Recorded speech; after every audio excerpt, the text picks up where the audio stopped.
Okay, good morning, everybody. We'll go ahead and get started with this week's educational webinar. And today is part 2 of the self-care module. And so we'll go ahead and get started with it. Again, this is just more on mindset, on taking care of yourself so that you can take care of others, kind of a thing. So. Again, lifestyle suggestions. This is by Joshua Rosenthal, who's the director of Institute of Integrative Nutrition. So we'll go ahead and start. Health is more than just eating well. Eating habits: avoid cooking with electricity, especially microwave ovens. Convert to gas when practical. Again, microwaves are pretty hard on the nutrition, and they can affect, again, food in a lot of ways. They can kill some of the life, because anything we eat, the closer to harvesting the plant or animal and eating it as soon as we possibly can, there is some value in the quality of the nutrients that we're receiving, because you're, again, taking the life force from those plants and consuming them. And so anytime after a plant's been harvested or an animal's been harvested, then the nutritional value begins to break down. And so that's why it's really good to make sure we're getting fresh, organic, locally sourced produce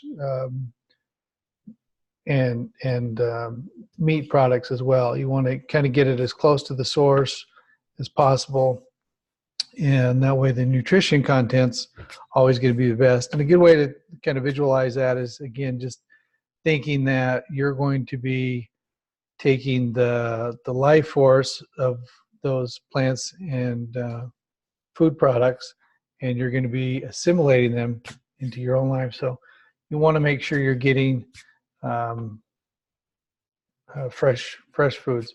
So microwaves have a really hard effect on the nutritional breakdown. Like the microwaves themselves can change some of the nutrition of the food, in addition to like leaching in plastics and things that, you might be heating something up in a plastic container, and as that microwave warms that plastic dish up, it can leach BPA into the foods, and then as you're consuming those, you're getting those things that have leached from the plastic into the food into your body. So again, microwaves can be extremely rough. So anything that gets us closer back to, again, the ancestral type of root, ancestral nutrition, cooking practices with fire, again, cast iron, some of the less invasive cookware, those kind of things, is gonna have definitely benefit. But again, I just kind of want you to visualize, consuming that life force of the plant, the animal. And again, that's why processed foods are so hard on your system, is because there's so much in there that just should not be in there, right? Chemicals, artificial flavorings, and again, you're consuming those and taking on that life force. So just a good way to kind of visualize those things. Avoid water with chlorine, fluoride. Use spring water or good quality water. One of my favorite things to do when we're hiking is just to make sure we're taking some time to get that quality spring water right from the mountains. And there's some new science and things on structured water, on what's called X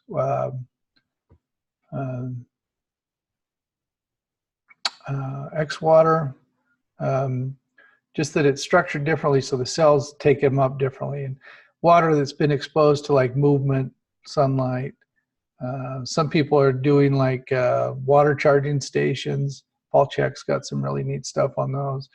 like how to make your own water charger at home, where you can, again, use sunlight, rocks, minerals to charge your water. And so again, just kind of water's probably one of the main things that we consume, right, is water and its effects on our cellular health, our body's health. And again, that's part of the reason the protocol has such high water content. But again, there's quality of water, right? You want to, just like with food, you want to make sure you're getting water that's clear, clean, pure, nearest its original form. And so again, spring water. There's a website that's like mapmyspring.com, or find a spring near me. Like, and you can find like natural springs in your area where you can go fill up your water bottles or those kind of things to get some natural spring water. Is pretty cool. But again, just it goes back to that principle of like making sure we're consuming quality food and water. The other two things that we consume a lot of are sunlight and air. And I know those are things that you sometimes don't, maybe you're not conscious that we're consuming those, right? But we're constantly getting exposure to sunlight and oxygen, air. So those are the other things that it's really important to get good quality, sunlight, air, food, water, and really go out of our way to, again, recognize that we're bringing those things in and they're going to have a tremendous effect on our health. So chew your food well, 30 seconds per mouthful or more until it becomes nearly liquid. Again, digestion starts in the mouth, and it's just important to make sure to take your time to chew properly, right? So relationships, view everything and everyone you meet with gratitude. So there's been a ton of studies come out lately, and I know gratitude's kind of that big buzzword in health and fitness and just in general. But gratitude has the ability to, again, switch on the parasympathetic nervous system and shut down the fight or flight, the sympathetic nervous system. And so gratitude can chemically change what's going on in your body. If you're grateful and the feelings that are associated with gratitude are present, then it takes away worry, fear, doubt, those kind of negative components. And again, emotions can affect us chemically in our bodies. Like as we get emotional about things, hormones change. And again, it changes, has a dynamic effect on our bodies and our body system. So gratitude is a very good way of changing the chemical structure of our bodies, right? And how we're experiencing life. So again, just be grateful, live in a state of gratitude. Again, anytime you're feeling stressed or think about the things that you're grateful for. And it has a great tendency on changing not just your mood, but actually the chemicals in your body. Do your best to be on good terms with people, especially your boyfriend, girlfriend, husband, wife, partner, children, brother, sister, friends, and coworkers. Communicate with them regularly, either in person, via telephone, or email. Again, relationships are so crucial.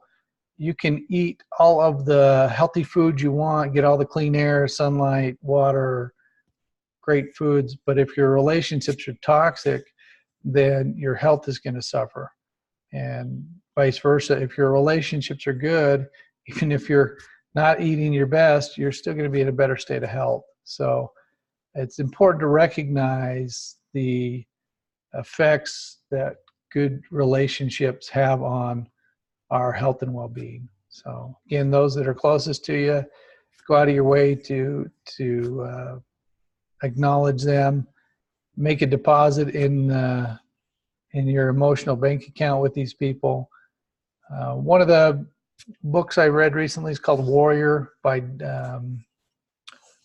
Garrett White, and it's a great book on. And one of his daily practices is just to take a few minutes every day in the morning and text someone a nice note, a thought, a hey, I really appreciate you, appreciate love and respect, honor. Those kind of things were really important. And as you do those things, you're kind of making deposits in people's bank accounts, right? Their emotional bank accounts with you, and it's that's a great practice. So it's a good thing to pick, someone every day.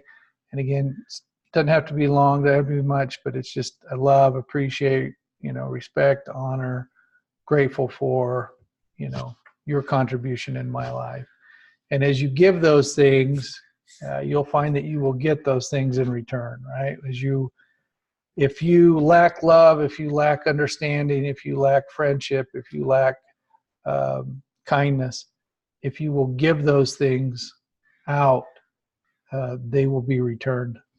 And so would encourage you to go, if you need to be loved, go express love. If you need a good friend, go be a good friend. If you need something, give it away, right? And then it'll come back to you. So that's just a great way of doing that.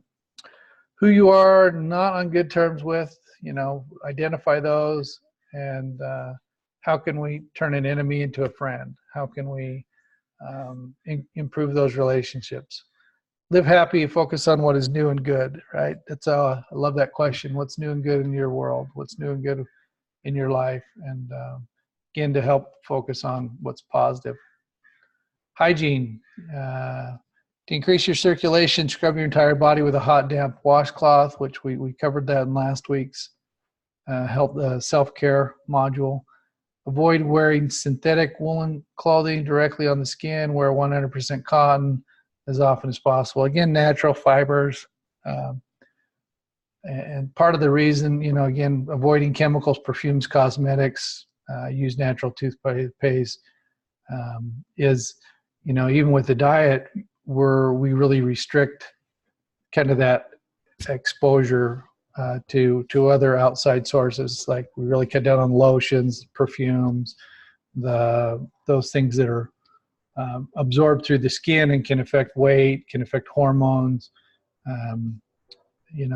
those kind of things. So just again, recognize the closer we get to like a native lifestyle, the better chances of improved health that we have. Avoid excessive jewelry on your fingers, wrists, and neck. Fewer rings, bracelets, necklace, earrings, and piercings allow your natural energy to flow more and to circulate more freely. Attitude. Give yourself and your resources generously. And again, that was kind of that thing we were talking about. Give those things out and you'll get them in return. Live each day happy without focusing on your problems. Hum or sing a happy song every day. Music has a tremendous effect on energy, on our spirits. Offer thanks before and after meals. Again, gratitude. Most of all, create a positive attitude, wonderful environment around you. Enjoy the process of becoming healthier, happier every step of the way. Sing a happy song every day. So, meditation and exercise. Again, these are great things that help improve spirit and body. Again, treat yourself to daily quiet time, study, pray, or meditate to recharge yourself. Analia, my wife, she's wonderful at this, taking time every day to meditate, and has really become proficient in her meditation practice. And she got involved with Reiki when she was on a trip to Argentina several years ago, and that has really played a big effect on her ability to meditate and to, again, and I've seen such a difference in her since then. emotionally and spiritually, and just again physically, on finding that time every day to just pray, reflect, meditate, and just such a great practice. Include exercise as part of your daily life. Experiment with exercise style that works for you. And again, those are the things I would encourage: is find something that works for you, find something you enjoy. If you find an exercise that you enjoy, you're going to be more likely to continue that practice. We love to hike. We love to get out, see the lakes, the mountains, enjoy the fresh air, the water, the sunlight, all those things. And the exercise is just kind of a bonus, right? That you get the exercise of, packing a 40, 50-pound pack up the mountain is great exercise, and there's a ton of benefits, but it doesn't feel like, exercise. It feels like just you're doing something you love, and because of it, you're getting the health benefits. And so, those kind of things are important. I think there's a, the concept of working in instead of working out. Do things that bring energy into your life. And those things can be like the meditation, yoga, walking, hiking, and martial arts, those kind of things. They bring energy in. And then on occasion, we need to go, lift something heavy, but find what works well for you. I love to lift weights. I love to go do that. It's meditative for me.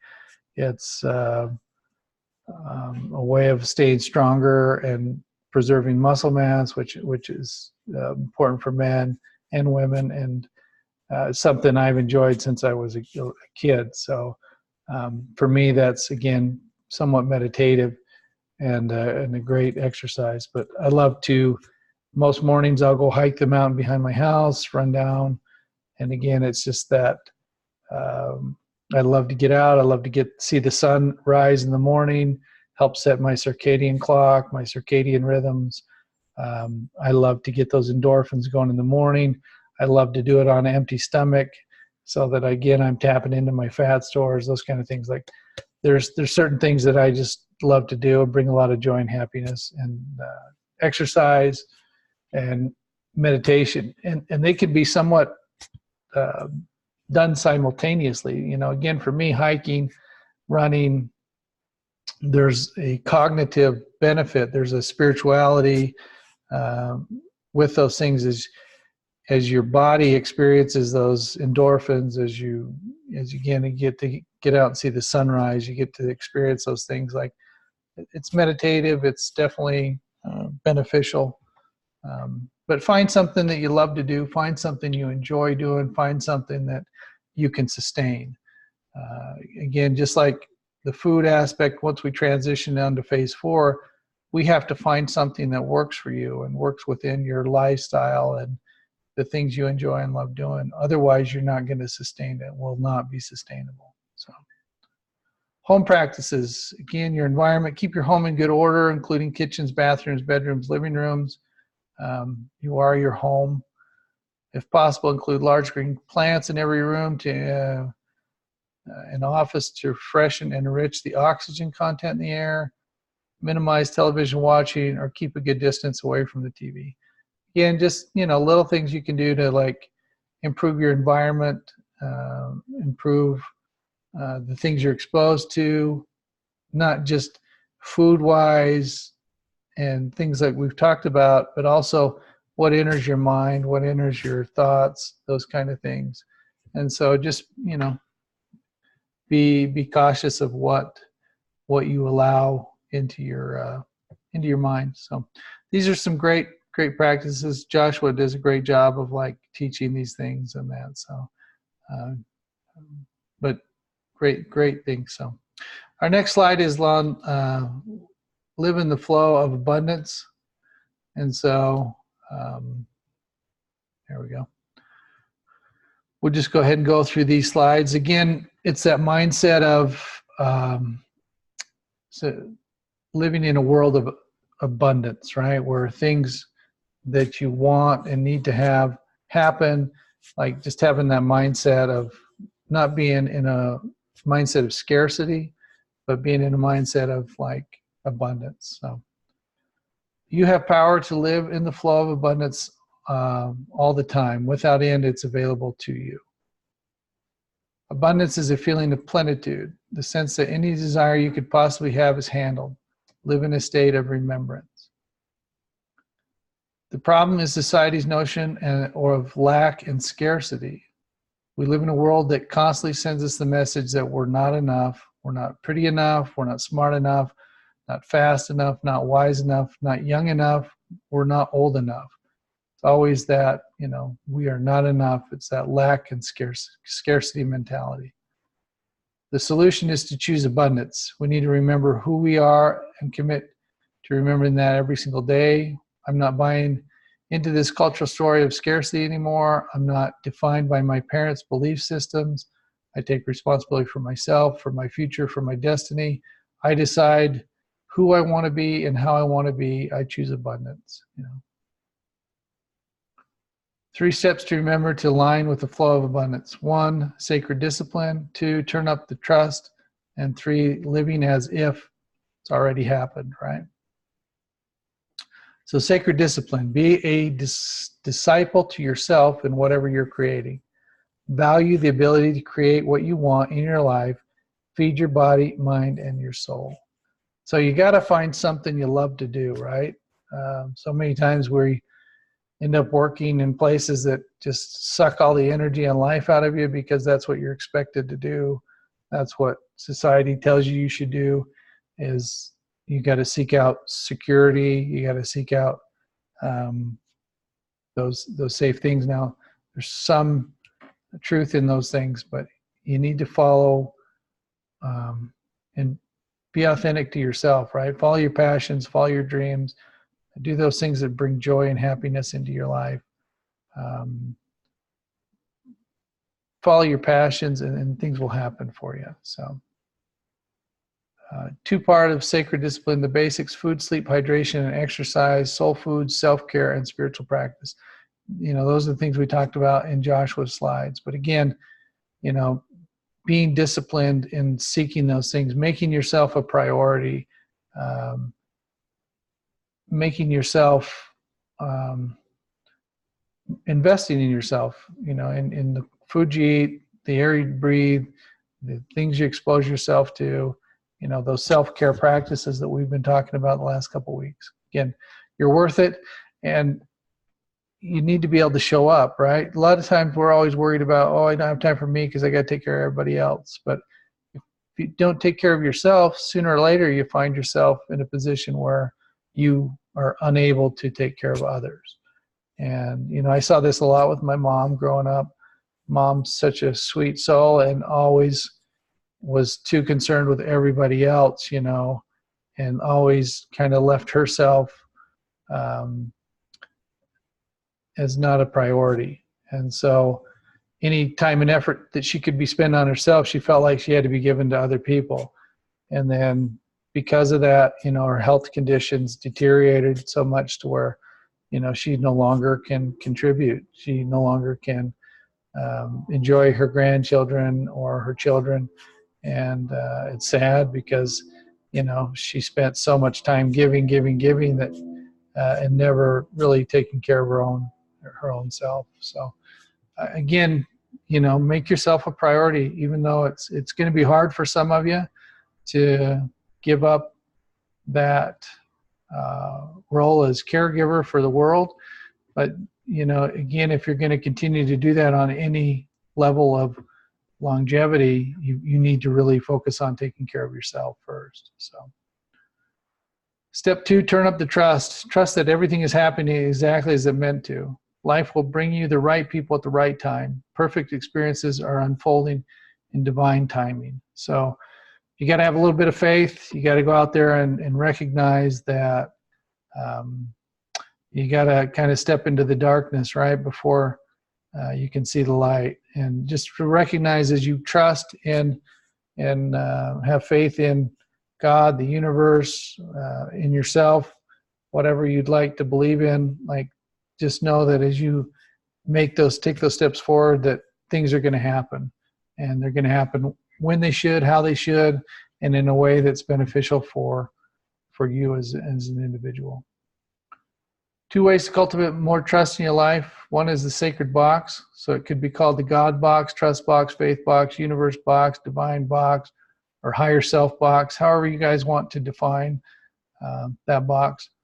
So let's write down what you want or what you're concerned about. Fold it up, put it into your sacred box, and practice the act of turning it over to the universe and releasing the need for control. So it's a great practice to just kind of, get it off onto paper, those things in your head, what you're worried about, and to, again, give them to the universe, to God, to Heavenly Father, to, whatever you want to call it, kind of a prayer box, to put that in there and just really turn it over to a greater power, and to have faith, that those things will come about, and to trust, right? Trust that things are going to happen the way they need to happen. Number 2, universe to-do list. Draw a line down the middle of a piece of paper. On the left side of the paper, write your to-do list for the day. On the right side, write everything you want to accomplish. Turn this over to the universe. Rip the piece of paper in half. Keep your to-do list and check things off as you accomplish them. Crumple up the universe to-do list. Throw it away. There's a physical practice of turning it over and letting it go. I love this practice of kind of the universe to-do list. One of the things we used to do a lot on goal setting was to write down, things that I had control over and things that I needed help with from, the higher power or whatever you believe in. I believe in God and the Heavenly Father. And so, my way of setting goals was, making a list of 10 to 15 things that I was willing to do to accomplish my goal. And then I would write down a list of 10 or 15 things that I needed Heavenly Father to do for me to allow me to accomplish my goal, right? Things that were kind of out of my control, out of my ability to be able to do them on my own. Open doors, to, allow things to happen, obstacles to be removed, those kind of things. Like, that's, again, faith without works is dead, right? So it's a 2-part process, right? You've got your works, which is your part, what you're willing to go do, commit to, and then you've got faith, like the things that are beyond your ability to control, but you're going to turn those things over to a higher power, greater than yourself. And as you do your part, you'll see miracles happen on the other side. So I love that kind of 2-part concept of, like, here's my list of what I can do and what I can contribute, what I need to go out and get done, my action list, my to-do list. And here's some things that I need help with, that I can't control. And again, once you do that, crumple it up, throw it away, put it in the prayer box, whatever you want to do, whatever works for you. But again, it's just taking that time to be able to go, like, this is my part, this is your part, and this is what we're going to do together. So again, I love that practice. It's something I do all the time with the goals, and it's just great to be able to, again, exercise faith by committing to and doing your part, but also asking God, Heavenly Father, the universe, to assist you in those things that lie beyond your capacity, right? Step 3, living as if. Ask yourself these questions. If I was already abundant, how would I show up in the world? How would I participate in my, this program if I was already successful? If I was already thin, if I was already the way I want to be, how would I be showing up? And it's not this, fake it till you make it kind of attitude, but it's like, how would you be if you were your authentic ideal self, and then kind of work towards implementing those things, right? To visualize yourself being that person that you want to be. Visualize yourself doing those things that you want to do. What would be my response to the challenges and the ways I'm being asked to step out of my comfort zone, right? And so living as if those things have already happened, right? And then that's how things progress and get better, right? Writing exercise. Capture your vision as if you are already abundant. If you're already abundant and totally taken care of at this moment, what does that look like? You know, what actions do you take?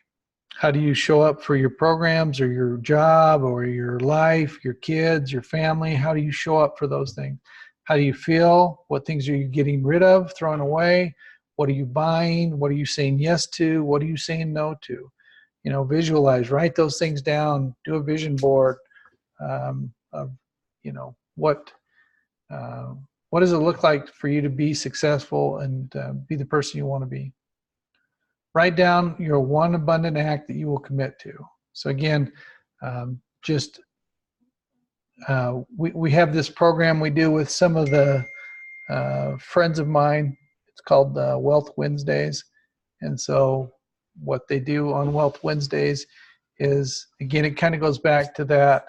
If you want something, the best way to receive it is to give it away, right? So, and once you kind of express to God, the universe, you know, your higher power, that you have enough, you live in a place of abundance, then those things can come back. So Wealth Wednesday is a time where we try to go out and give something to a total stranger with no expectation of return, or to do it anonymously. And so a lot of the guys are going through and they're taking a $20 bill, a $50 bill, and they're putting it in a box of diapers or underneath the lid of a formula for a new mother or a new baby. So that when that family opens a box of diapers or the formula, you know, there's a $20 bill, there's a $50 bill with maybe a note that says, you know, God loves you, or universe has your back, or, you know, one of my friends stuck a note on a bike the other day with just some money in it, and just, you know, was like, you know, people love you, people care about you. And you never know what those things can do, right? Or the situation that person's in, maybe that note has a real impact on their life. Maybe they're struggling with something, and to receive a little bit of money or a nice thought, a nice gesture, really has an impact on their life. And so there's that principle of whatever you want to attract into your life, you know, you should go give it away. And so I would encourage you to participate in, you know, Wealth Wednesday or whatever you want to do. And just once a week, you know, make an effort to go out and to do something nice for a stranger. You know, tip the waitress $20. Just, again, give it away and it'll come back, right? That's the whole principle behind living in a state of abundance, right? And so would just encourage you to do those things. There's some great, it's been fun to be a part of and watch, you know, the group as we share those experiences with each other and kind of build off that too. And again, you get enough people doing this and it can really change humanity, right? It can change people's view of the world. So it's again, great practice. So emergency toolkit action step, just flip it. In moments you want something and feel like it's unattainable, flip it. This means giving exactly what you want to somebody else. For example, if you really want a hug, give your partner one first. It will come back to you in multitudes. Whatever it is you want, that's what you're being stretched to give. This will realign you with the abundant energy and get you back in the flow. So again, if you want love, give love. If you want to be a good friend, be a good friend. If you want kindness, go be kind. If you want understanding, seek to understand somebody else. You know, these are a great way to live your life, a great way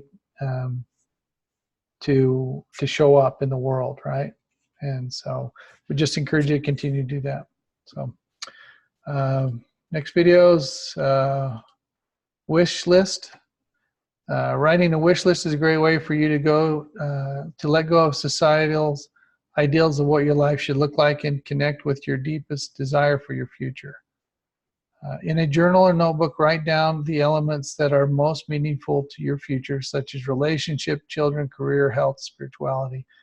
Write what you want to accomplish or attain, the places you want to go, the people you'd like to meet or become closer with, or anything that your heart, mind, and soul truly desires. Start listing your desires. Begin with the simple and obvious, and you will notice that more ideas come to you once you start writing. Allow yourself to go crazy. Write down all the things you desire. Use any language you're comfortable with, such as I want, or I desire, or I intend. Allow yourself to have fun with it. So again, go make yourself a wish list of, the way you want to show up in life, who you want to affect, who you want to spend your time with, what you want to do, what you want to accomplish, and go out and make it happen, right? Go out and live those things, those principles. But if nothing changes, nothing changes. Right? If you want to change the world, you got to change yourself. If you want the world to be different, you need to show up differently, right? And so it's the same thing with this, the diet, the program,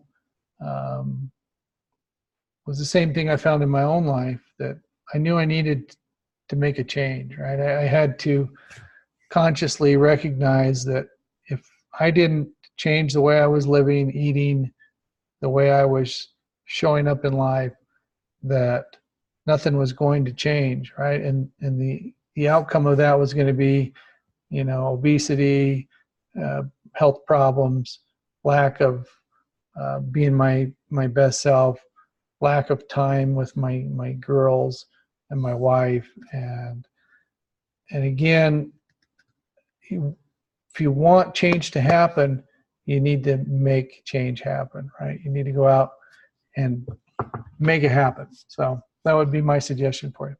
So the last slide for today is the golden path. So it's just step number 2 on the golden path, which is foster a positive mindset. Build your confidence in your self-trust, feel the fear and do it anyway. Celebrate accomplishments. Your assignment is believing in yourself is key to your success. This is especially true when it comes to health coaching or being an entrepreneur. Here are a few tips to bring out the very best version of yourself. Number 1, dress for success. How you dress can have a big impact on how you perceive yourself. When you feel confident about how you look, it changes the way you carry yourself, encourages you to interact with others confidently. Action step: clean out your closet, donate all the clothing that no longer suits you, and mindfully choose some new pieces that make you feel great.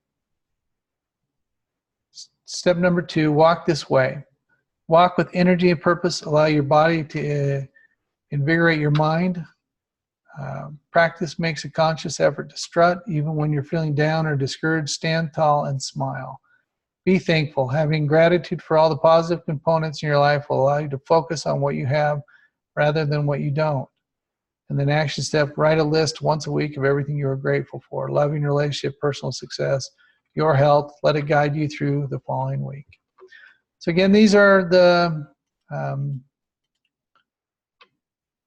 module for this week. Again, on self-care, on self-improvement, and just showing up in life and in the world the way you want.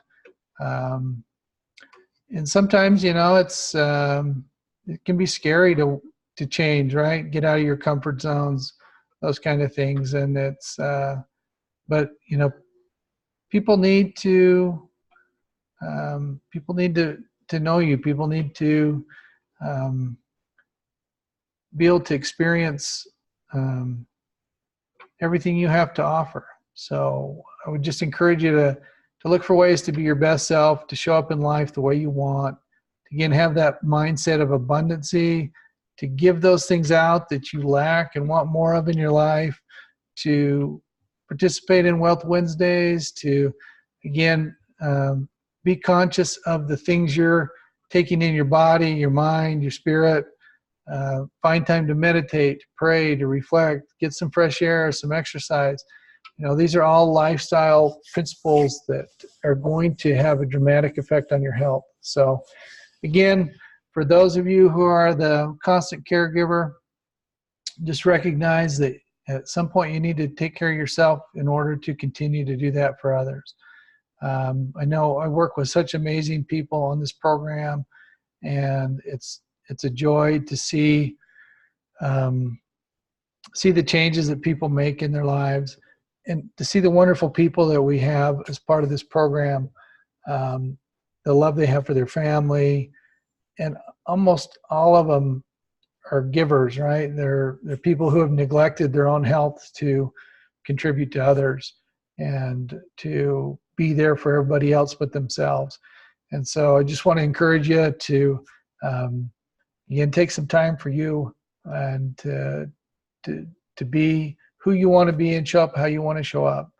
And if you got any comments or questions, love to hear from you guys. Love to hear how you're showing up in life. If you do something like the Wealth Wednesdays, I'd love to hear about it, how you're helping other people. And again, just wanted to acknowledge all of you for your hard work, your effort. And again, just encourage you to make yourselves a priority and to go out and live the life that you want to live. And look forward to talking to you guys. Hope everything's going great. Talk to you later. Bye, guys.